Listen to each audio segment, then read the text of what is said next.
شروع کرتی ہوں اللہ کے نام سے جو بڑا مہربان نہایت رحم کرنے والا ہے۔ السلام علیکم ورحمۃ اللہ وبرکاتہ۔ سیدنا ابو ہریرہ رضی اللہ تعالیٰ عنہ کہتے ہیں کہ رسول اللہ صلی اللہ علیہ وآلہ وسلم نے فرمایا، جس کا وضو نہیں اس کی نماز نہیں، اور جو شخص وضو کے شروع میں اللہ کا نام نہ لے یعنی بسم اللہ نہ پڑھے اس کا وضو نہیں۔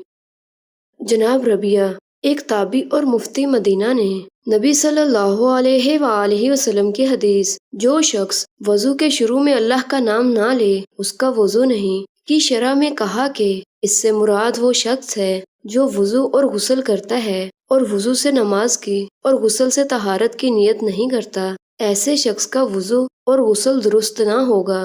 وضاحت: وضو کے شروع میں بسم اللہ کہنا واجب ہے کیونکہ رسول اللہ صلی اللہ علیہ وآلہ وسلم نے صحابہ کرام رضی اللہ عنہم سے فرمایا، بسم اللہ کہتے ہوئے وضو کرو۔ اس حدیث سے معلوم ہوا کہ بسم اللہ کے علاوہ الفاظ سے وضو کی ابتدا کرنا درست نہیں ہے۔ جو حضرات بسم اللہ کے سوا کوئی دوسرے الفاظ کہنے کو درست خیال کرتے ہیں تو یہ بلا دلیل اور مذکورہ حدیث کے خلاف ہے۔ اگر بسم اللہ بھول گئی اور وضو کے درمیان میں یاد آئی تو فوراً پڑھ لے، تاہم وضو دوبارہ کرنے کی ضرورت نہیں کیونکہ بھول چوک معاف ہے۔